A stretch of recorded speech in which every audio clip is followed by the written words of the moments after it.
Put your hand in the box.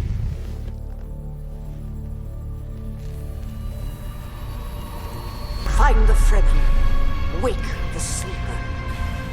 You will know when it is done. Huh, that must be my contact.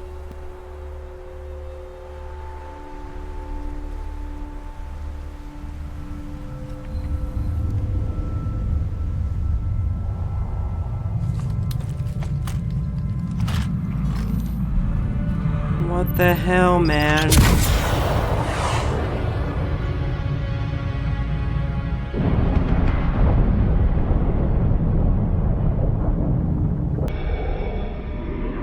You're wrong. It's just an off-world. No, not the Shai-Hulud.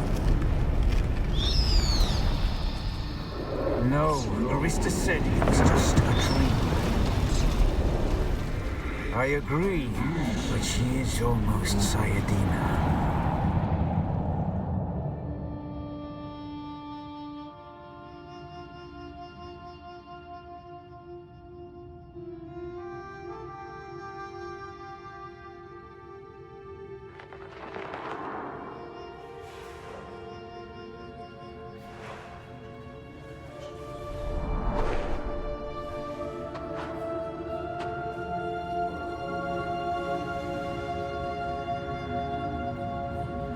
No survival game holds a candle to Minecraft's ingenious simplicity, so I take much more interest in uniqueness than excellence. Because several factors make the world of Dune suitable for a unique survival experience, you can enjoy Dune Awakening no matter how little a Dune fan you are. To avoid the sandworm, you must limit traversal across open sand, defending yourself further by crafting bikes, buggies, or wildly convenient ornithopters. If you're ambitious enough to harvest spice fields, you can also distract the worm with thumpers, or clappers, which are louder thumpers, I think. Because the desert planet of Arrakis is 150 degrees, hydration is another critical aspect of the game. The thirstier you become, the lower your maximum stamina, and when the hydration meter depletes fully, you lose health until you die. It happens faster than you think if you don't pay attention. Water is also necessary for refining valuable ore into ingots, so no matter how much water you fit in your cisterns, you'll never feel like you have enough. Perfect for a survival game. Shortly after the campaign begins, you'll collect blood from fallen enemies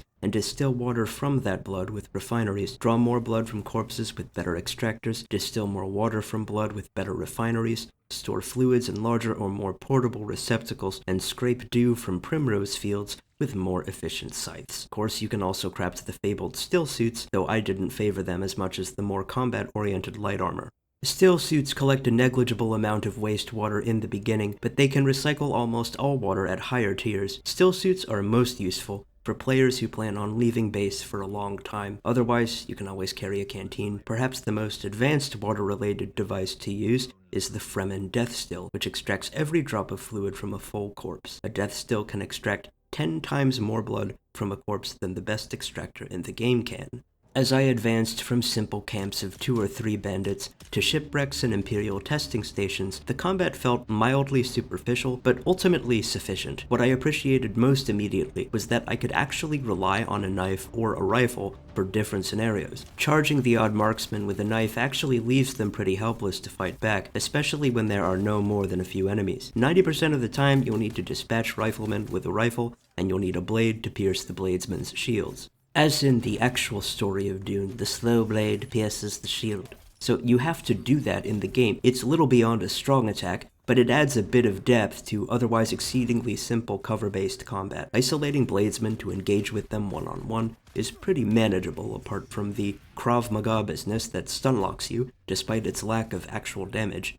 Beyond riflemen and bladesmen, there are tanky enemies with lots of health and armor who hose you down with either an LMG or a flamethrower, even though the planet is already 150 degrees. Finally, there are several bosses within these variants, but as far as enemy diversity goes, that's mostly all there is to it. When combat is this simple, and admittedly kind of easy, It begs the question, how easy is too easy? Your mom. Winning no matter what you do is as infuriating as losing no matter what you do. As trivial as Dune Awakening's combat can be at times, there are behaviors you must exhibit to survive. Some of the most important ones include, don't engage too many enemies at once, dispatch attackers as quickly as possible to avoid being overwhelmed, and crouch behind cover. Bladesmen will charge toward you, while riflemen will remain stationary, so you can engage bladesmen behind cover as part of a dynamic strategy.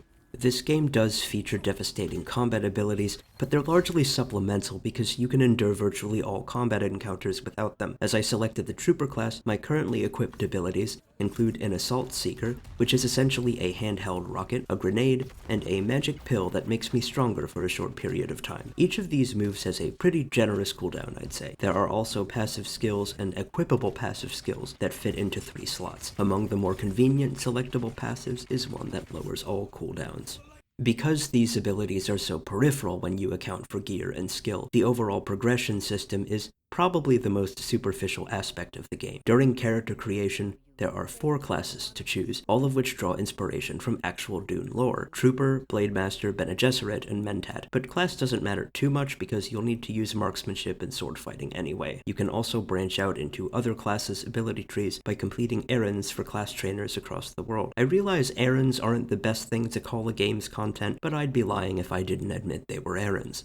I'd like to add that, as a stealth enjoyer, I happen to notice that Mentat is probably the most roguish class. If you're interested, just prepare to snipe. I chose Trooper because, as a master of ranged combat, it was by far the most intuitive option. At least it can't be less intuitive than creating a new poison with your mind. After character creation, the ensuing hunt for resources unfolds as it does in Enshrouded, among other survival games with static worlds. You start in an area with cheap resources and work your way up to the best material in the game. There are 6 areas in which to access each of the 6 tiers of materials. A unique aspect of resource management in Dune Awakening is that you must procure new resources in different ways. For example, you can simply deliver raw iron and aluminum to a furnace to smelt them into ingots, but to make steel and duraluminum, you'll have to combine iron with carbon and aluminum with jasmium, and the more valuable the ore, the more water you'll need to craft a single ingot.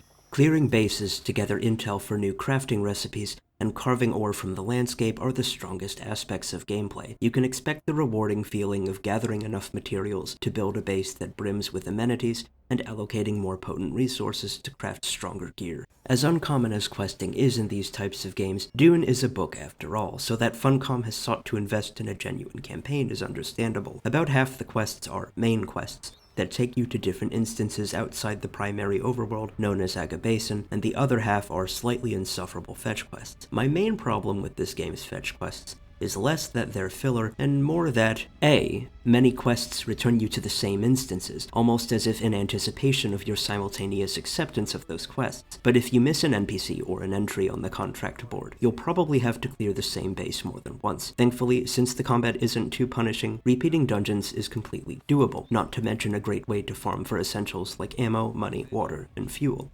B, if you clear a base or instance without an NPC's blessing, you usually can't retroactively complete whatever quest to which that instance connects. If an NPC asks you to kill all the enemies at a base, you can't say, "Oh, that base, I took care of them long ago." I literally remember being able to do that once. No survival game is complete without a grind for resources, so a few fetch quests here and there aren't going to take much more time in comparison to other activities in the game. I concede that if the rewards for these quests were any less significant, I may not have completed as many as I did. Overall, the campaign consists of vaguely distinct combat challenges and talking to a bunch of people, which can be fun insofar as your character will meet main characters from the book, including Feyd-Rautha, Leto Atreides, and Thufir Hawat. Talking to a bunch of people is what a lot of books are, at least the Russian ones anyway. Dune Awakening is a punishing but positive experience. I'm grateful to have added it to my list of survival game journeys, but a few issues still merit warning. 1. Getting eaten by Shai-Hulud sucks. As with many recent survival games, you don't lose your entire inventory to the elements upon death, unless the sandworm finds you. This only happened to me twice in my 130 hours of play, but I almost quit entirely after the first time. I was moving stuff from my old base to a new base, repeatedly crossing a perilously wide stretch of open sand between Paladaga Basin South and the Ferris Vermilius Gap. Shortly after the sandworm had confirmed that I am in fact a snack, I materialized in the afterlife, standing in front of a blindfolded customer service representative who explained to me why Shai-Hulud taking all my stuff is a good mechanic. His philosophy was that if being eaten by Shai-Hulud weren't so punishing, players would allow it to happen willy-nilly. He did promise to return my sandbike once, so I took him up on that. When I returned to the world of the living, I had left a substantial part of my inventory on the floor of my new base, and that had despawned too. Though I'd lost about 3/4 of my belongings, this tragedy happened early enough in the campaign for me to recapture everything I had lost with a touch of grinding and repeating some dungeons I had completed. Before I knew it, I was actually overcompensating for what I had lost, earning double the cash that had despawned, but I almost quit. 2, the next catastrophe was actually a lot worse, because it ostensibly resulted from a glitch. I was flying my ornithopter back to base, and the game completely froze. Soon after the ping plummeted, nothing would budge, and closing the software was all I could do. After the restart, I was standing in the middle of open sand, distant from all rock outcroppings, and my ornithopter had disappeared because the game froze, so I tried to walk back, and guess what? I got eaten again. So I lost my ornithopter, and I lost all the stuff on my person. By this point, most of my belongings were at base, and I had lost an inventory full of gear I was about to replace with the next tier of weapons and armor. The main frustration was losing my ornithopter, which is very expensive in terms of resources on account of being the most convenient vehicle in the entire game. This glitch cost me a lot of aluminum, and I needed to embark on a substantial resource grind. Nothing this frustrating has happened to me in any other survival game. The final problem is that, in terms of completion, I tapped out. To access the 6th and final tier of resources, you need to gather copious amounts of spice, practically requiring assistance from other players. But you don't really need the 6th tier of resources to finish most of the campaign. Many of the quests that remain for me are just going out and building stuff should I acquire enough resources. I don't know what the future holds for Dune Awakening. I figured it'd be a more polished version of No Man's Sky, and for the most part it was. Still, I can't help but think it could be fleshed out a bit more in the coming months. Frankly, I've been playing too many grindy games recently, and I'm way overdue for something much more merciful. Again, I have the utmost gratitude for my experience with Dune Awakening, on account of it being by far the most unique survival game I've ever played. The combat isn't too special or unusual, the search for resources is typical, and the progression mechanics aren't too in-depth, but the combination of Dune's universe and typical survival mechanics is kind of a match made in heaven, so that somebody thought a Dune survival game was a million-dollar idea is no surprise. Also, I'm not recommending Dune Awakening as a Dune fan. The books are as dry as the planet on which they take place, though I'm a huge fan of Denis Villeneuve's masterful adaptation, which appears to have inspired this game. Dune makes for a good survival game, no matter how little you care for the books. You don't have to dive headfirst into everything Dune to appreciate this game. If you choose to take a trip to Arrakis, may thy knife chip and shatter. See you in the next one, which will probably be about Midori no Kaori, which is very different.